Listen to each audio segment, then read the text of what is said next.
बहू। रंजना कभी ब्रश नहीं करती थी। उसे कितनी बार उसके माँ बाप ने डांटा, लेकिन उसका कोई असर उस पर होता ही नहीं था, जिस कारण से उसके दांत पीले पीले हो जाते हैं। शादी के बाद।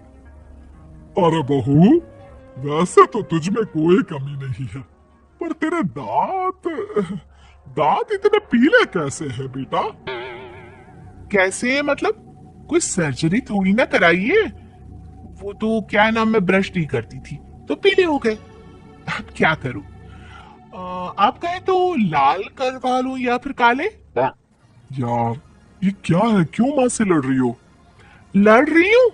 अरे मैं लड़ रही हूँ या ये बोल रही है कि दांत पीले है, पीले? अरे तपस्या थोड़ी ना की है इन्हें पीले करने के लिए। बकायदा ब्रश नहीं किया है 20 साल तक, तब जाकर। छी, कैसी बात कर रही हो? ये उस वक्त तो पीले नहीं थे जब हम लोग तुम्हें देखने आए थे। अरे तब साफ करवा लिया होगा डेंटिस्ट के पास जाकर। अब देखो कैसे पीले पीले लग रहे हैं। रंजना सास की तरफ गुस्से से देखती है।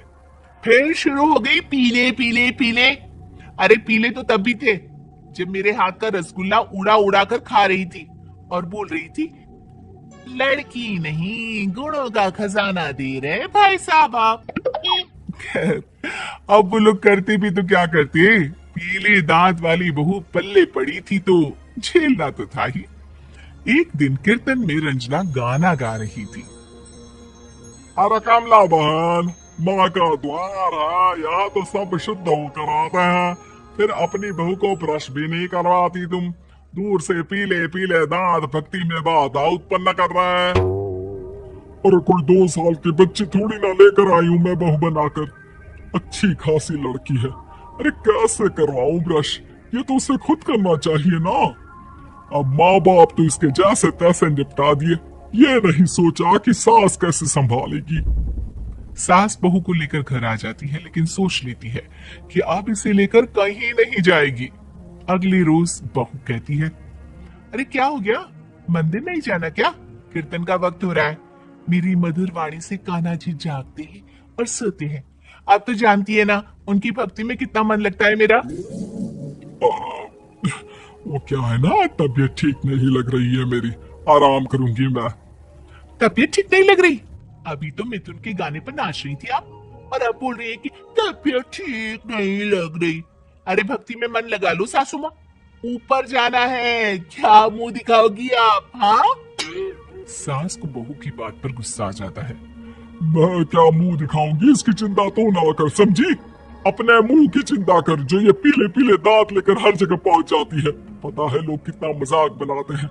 ना जी ना, मैं नहीं जाना कहीं तेरे साथ। तो ये बात है। कोई ना, मत जाओ, मैं अपने कमरे में ही बैठकर भक्ति कर लूंगी। ऊपर वाला दांत थोड़ी ना देखता है, मन देखता है, भावना देखता है। और अरे बस बस, तू सब कुछ दिखा, बस ये सफेद चमकदार दांत ना दिखाना किसी को, है? जा यहाँ से। बहू को सास की बात का कोई फर्क नहीं पड़ता, वो तो जैसी थी वैसी ही रह जाती है। सुबह नहाकर किचन में खाना बनाना, फिर खाना खाना, कीर्तन भजन करना और सो जाना।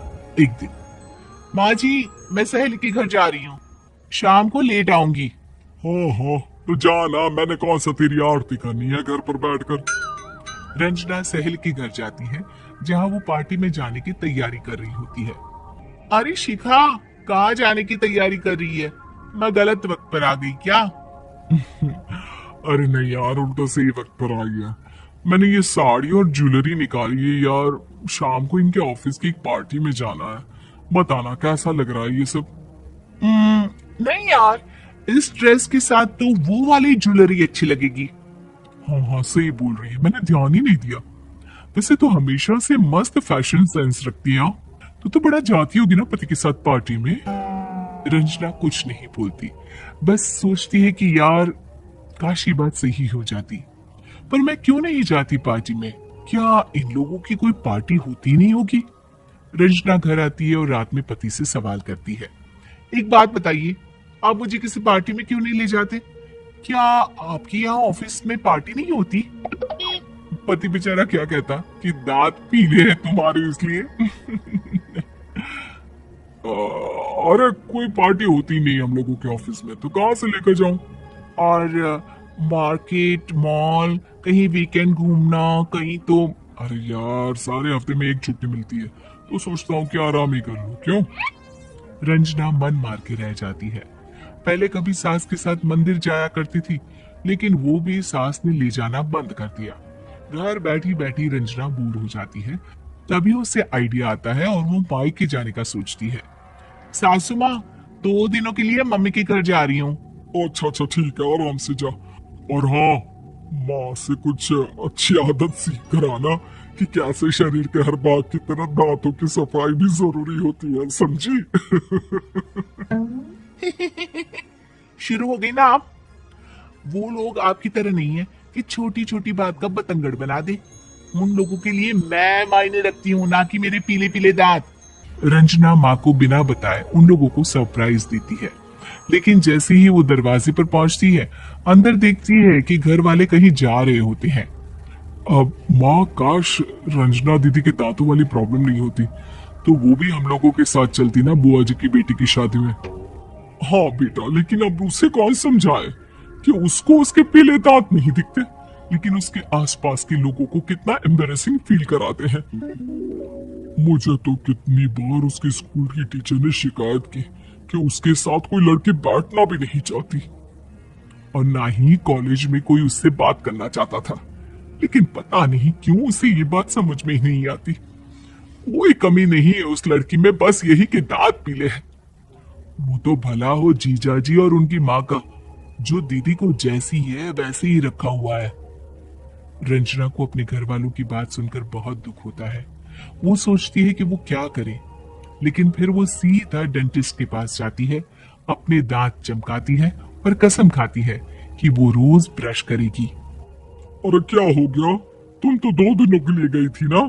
पर कोई ना, अच्छा है, चलो आ गई तुम। रंजना सास के सामने आकर खड़ी हो जाती है और पूरी स्माइल करती है, उसके चमकदार दांतों को दिखाती हुई। हाँ? चलो मंदिर। माँ, मुझे माफ कर दीजिए, मैंने आप लोगों को बहुत एम्बेरसिंग फील करवाया। मैं आज से रोज ब्रश करूं। 3 बहुओं के रवैये से सासू माँ बहुत परेशान थी। दरअसल बात ये थी कि तीनों बहुओं में किसी बात को लेकर अनबन हो गई थी। तब से ही तीनों एक दूसरे से मुंह फुलाए रहती थी। ना कोई सीधे मुंह किसी से बात करती, ना किसी का कहना मानती।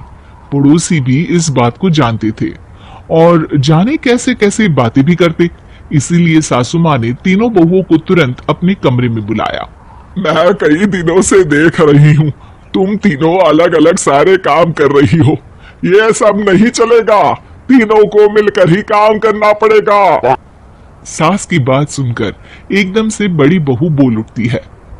नहीं मम्मी जी, मैं इन दोनों के साथ कुछ नहीं कर सकती। मैं इस घर की बड़ी बहू हूँ, फिर भी ये मेरा कहना बिल्कुल भी नहीं मानती। अरे जेठानी जी, जानबूझकर मुझे डबल काम करवाती है आप, और छोटी मुझसे टेढ़े मुंह ही बात करती है। इन दोनों के बीच हमेशा सैंडविच बन जाती है मेरी, और मैं हमेशा आलू की तरह बीच में मसली जाती हूँ। मम्मी जी, इन दोनों को लगता है कि मैं छोटी हूँ तो इनके पैरों तले दब जाऊंगी, लेकिन नहीं, मेरा भी उतना ही अधिकार है जितना इन दोनों का है। बड़ी आई दोनों मेरी चुगली करने के लिए, मुझे क्या कम समझ रखा है। तीनों बहू एक दूसरे से बहस करने लगती है और सास दोबारा ये देखकर टेंशन में आ जाती है और सबसे कहती है, चुप हो जाओ, अब से तुम तीनों सारे काम एक साथ करोगी, आंख बंद करके एक दूसरे की बात सुनोगी। तुम तीनों इस बात को गांठ बांध लो, वरना अगली छुट्टियों में तुम्हारा अपना मायके जाना कैंसिल। सास की बातें सुनकर डर के मारे तीनों हामी भर देती है। जी मम्मी जी, मैं समझ गई। हाँ मम्मी जी, जैसा आप कहें। आप जो कहेंगे मैं वही करूंगी। तीनों बहू सास की बात को गांठ बांध लेती है और वादा करती है कि अब से सारे काम वो तीनों एक साथ मिलकर ही करेंगी। ये सब देखकर सास खुश हो जाती है और वहां से चली जाती है। नीचे जाकर वो देखती है कि घर में शर्मा जी आए हुए होते हैं। सास जोर से आवाज लगाकर कहती है, अरे बहू, जरा चाय बनाकर तो लाना, शर्मा जी आए हैं। सास की बात सुनकर तीनों बहू तुरंत किचन की ओर भागती है और चाय बनाना शुरू कर देती है। मुझे तो एकदम मसाले वाली कड़क चाय पसंद है, तो हम शर्मा जी के लिए मसाले वाली चाय ही बनाएंगे। अरे नहीं दीदी, गर्मी के मौसम में मसाला चाय कौन पीता है? मैं तो शर्मा जी के लिए इलायची वाली चाय ही बनाऊंगी। ये कैसी बात कर रही हैं आप दोनों? मेरी मम्मी ने सिखाया है कि मेहमान को ज्यादा दूध और शक्कर वाली चाय देनी चाहिए, वरना वो घर वालों को कंजूस समझते हैं। तो मैं तो शर्मा जी को ऐसी ही चाय दूंगी। तीनों बहुएं अपने अपने तरीके से चाय में शक्कर, मसाला, पत्ती सब डाल देती है। उबलने के बाद तीनों मिलकर चाय बाहर लेकर जाती है और शर्मा जी और सासू माँ को देती है। चाय पीने के बाद शर्मा जी सासू माँ को देखकर शर्मा जाते हैं और शर्मिंदा महसूस करते हैं कि आखिर उन्होंने चाय पीने के लिए हामी क्यों भरी। सासू माँ भी चाय पीना शुरू करती है और कहती है, अरे बहू, ये कैसी चाय बनाई है? चाय है या मीठे दूध की बासुंदी? हाँ, चाय अच्छी नहीं लगी क्या? कोई बात नहीं, हम पराठा बनाकर लाते हैं। चलो चलो अंदर। हाँ हाँ चलो। हाँ आती हूँ मैं भी। नहीं नहीं, मेरा पेट चाय ने ही चौपट कर दिया, वही काफी है। पराठे से पोपट नहीं करवाना, मैं तो चलता हूँ। शर्मा जी चुपचाप पतली गली से निकल जाते हैं। अगले दिन सास बहुओं से कहती है, अरे बहू, जाओ जाके ऊपर के गेस्ट हाउस की सफाई कर दो। कल हमारे यहाँ मेरे दूर के रिश्तेदार आने वाले हैं, तो पूरे कमरे को चमका देना, समझी? तीनों बहू सास की बात को मानकर ऊपर सफाई करने चली जाती हैं और तीनों कमरे की सफाई चालू कर देती है। बड़ी बहू मकड़ी के जाली साफ करती है, तो बीच वाली झाड़ू लगाना और छोटी वाली सर्फ डालकर जमीन धोना शुरू कर देती है। अरे दीदी, जिठानी जी, अभी मैंने पूरी फर्श धोई और आप फिर से धूल नीचे गिरा रही हैं। और मछली जिठानी जी, आप बिना झाड़ू की धूल यहाँ छटक रही हैं। अरे तीनों को साफ करना है, एक साथ सफाई करते हैं ना। अरे वही तो, हम साथ साथ हैं, घर साफ साफ है। तीनों बहू ऐसे ही काम में उलझ जाती है और 2 घंटे तक एक ही कमरे की सफाई करती रहती है। बहुत देर से अपनी बहुओं को ना देखने के कारण सास ऊपर कमरे में उन्हें देखने जाती है, लेकिन कमरे में घुसते ही वो गीली फर्श पर फिसलने के कारण नीचे गिर जाती है। ओरी मोरी मैया, हड्डी मरोड़ के रख दी, आए मेरी तो कमर ही टूट गई रे। तीनों बहुएं सास को उठाती हैं और बिस्तर पर सुला देती है। अरे मेरे हाथ पैर दर्द कर रहे हैं, दबा दो, आराम मिलेगा। हाँ जी माँ जी। अरे जी माँ जी माँ जी। और तीनों बहुएं एक साथ सास के हाथ को दबाना शुरू कर देती है। माँ की तो चीख ही निकल जाती है और नतीजा ये होता है कि सास के बचे हुए शरीर में भी दर्द उठ जाता है। हाय राम, ये क्या कर दिया तुम तीनों ने? अरे मेरी तो किस्मत ही फूटी है कि तुम जैसी बहुएं मुझे मिली। हे भगवान, पूरे शरीर में दर्द बढ़ गया है, अब तो पता नहीं कि चल भी पाऊंगी या नहीं। माफ करो, मुझे गलती हो गई मुझसे कि तुम तीनों को एक साथ काम करने के लिए बोला। सोचा था तीनों मिलके अच्छे से काम करेगी, लेकिन बड़े बुजुर्ग सही कहते थे कि 3 तिगाड़ा काम बिगाड़ा। तुम लोगों ने ये बात ना आज साबित करके दिखा दी। तुम तीनों को तो समझाना यानी मानो भैंस के आगे बीन बजाना है। तुम्हें अकेले अकेले काम करना है ना, तो अब से तुम अकेले ही अपना अपना काम करो। तीनों बहुएं वहां से जाने लगती है। अरे कहाँ जा रही हो? आप ही ने तो कहा कि अपना अपना काम करो, तो मुझे मुल्तानी मिट्टी लगानी है। अरे मुझे भी तो नेल पॉलिश लगानी है, मुझे ना मेहंदी लगानी है। सास अपना सर पीट लेती है और कहती है, अरे मुझे भी लगाना है कुछ। क्या माँ जी? क्या माँ जी? क्या माँ जी? तुम्हारे घर वालों को फोन तुम्हारी हरकतें बताने के। रील्स वाली बहू। प्रज्ञा को रील्स बनाने का बड़ा ही क्रेज है और वो दिन भर रील्स बनाती रहती है। खाते पीते घूमते फिरते घर में कॉलेज में रील्स बनाने के कारण प्रज्ञा पूरे कॉलेज में हाईलाइटेड है। जहां उसके रील्स सभी को पसंद आते हैं, वहीं मनीषा चिंता में डूबी रहती है। एक रोज जब खाते हुए प्रज्ञा रील्स बना रही होती है, तब मनीषा कहती है, एक मिनट भी चैन नहीं है इस लड़की को। यह नहीं कि खाना तो आराम से खा ले, लेकिन नहीं, अरे थोड़ी देर रील्स नहीं बनाओगी तो आसमान नहीं टूट पड़ेगा। अरे मम्मी, इसी को तो कहते हैं डिटर्मिनेशन। तुम नहीं समझोगी ये सब। भगवान, इस लड़की को सद्बुद्धि दे। जब देखो तब टेढ़ा बाका मुंह बनाती रहती है। मनीषा की बात का प्रज्ञा पर जरा भी असर नहीं होता और वो खाते खाते रील्स बनाती रहती है। दिन बीतने लगते हैं और देखते देखते प्रज्ञा का कॉलेज भी खत्म हो जाता है। आए दिन कोई ना कोई मनीषा को प्रज्ञा की शादी करवाने का सुझाव दी जाता है। सब ठीक ही कहते हैं, प्रज्ञा की शादी कर देनी चाहिए। अपने घर के कामकाज में व्यस्त हो जाएगी तो खुद ही ये रील्स और नाच गाना बंद हो जाएगा।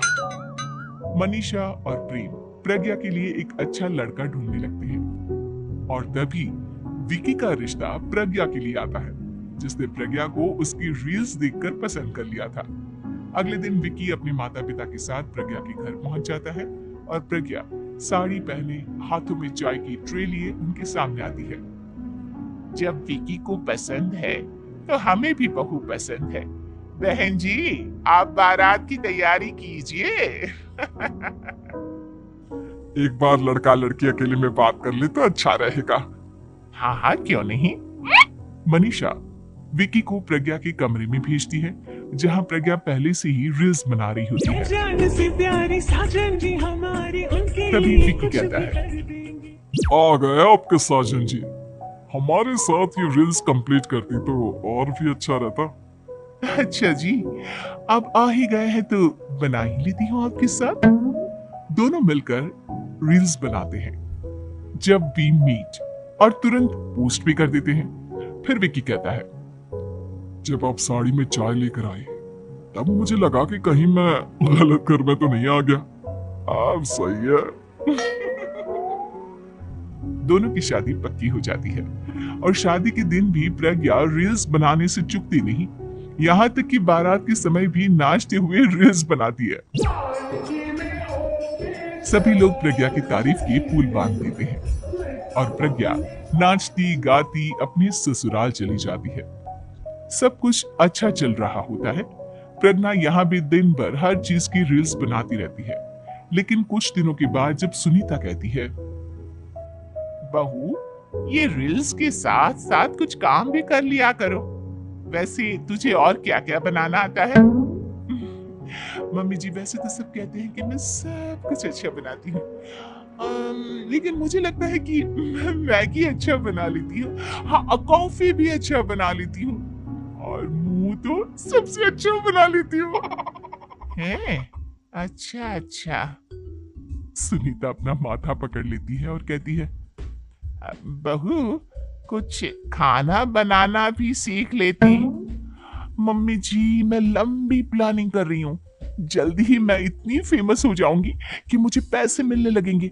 हम दोनों सास बहू राज करेंगे, राज। नौकर काम करेंगी और लोगों की तो लाइन लगेगी हमसे मिलने के लिए। तेरा दिमाग खराब हो गया है क्या बहू? हंसी मजाक तक ठीक है, लेकिन इस तरह घर नहीं चलते। जितना जल्दी हो इस घर के तौर तरीकों को सीख लो।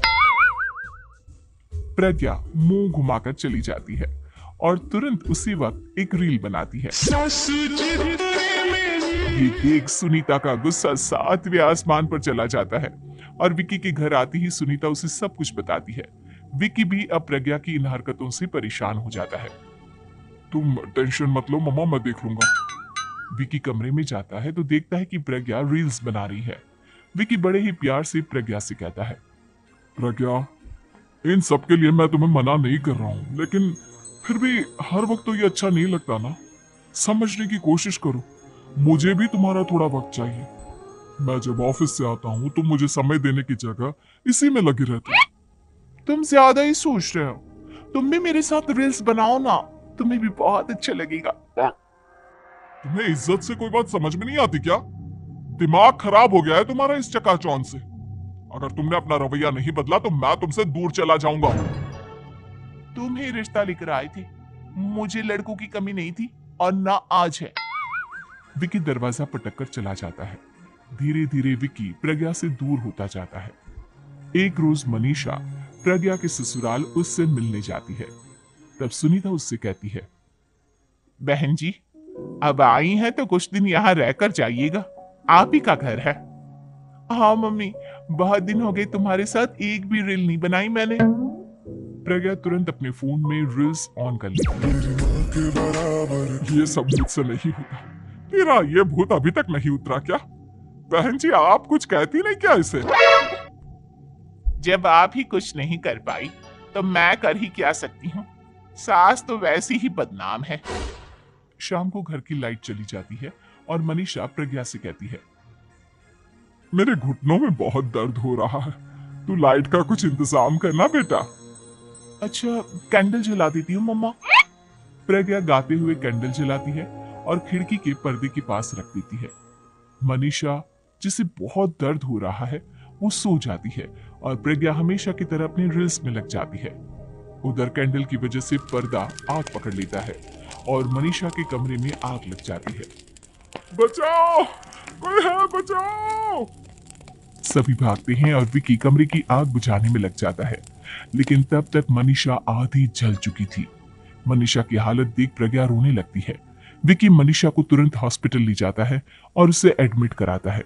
विकी प्रज्ञा से कहता है, देख लिया ना, तुम्हारे इस नाच गाने की वजह से आज तुम्हारी माँ की जान जाते जाते रह गई। अब पता नहीं तुम और क्या चाहती हो। उधर डॉक्टर कहते हैं, इनकी हालत बहुत नाजुक है, आधे से ज्यादा जल चुकी है। प्रज्ञा रोती हुई मंदिर में जाती है और भगवान के आगे जाकर कहती है, भगवान मेरी माँ को ठीक कर दो, मैं कसम खाती हूँ हाथ से ये रील्स बनाना छोड़ दूंगी, बस मुझे मेरी माँ वापस मिल जाए। 2 दिन बीत जाते हैं और मनीषा खतरे से बाहर आ जाती है। पेशेंट अब ठीक है, आप लोग उनसे मिल सकते हो। सब कोई मनीषा से मिलता है और प्रज्ञा सबके सामने अपना फोन तोड़ देती है। मुझे माफ कर दो मम्मा, मैंने तुम लोगों की बातों को नजरअंदाज किया। बेटा कोई भी चीज जरूरत से ज्यादा खराब है। मैंने तुम्हें रील्स बनाने से कभी मना नहीं किया, लेकिन हर वक्त एक ही चीज तो सही नहीं है। मैं समझ गई हूँ मम्मा, आई एम सॉरी।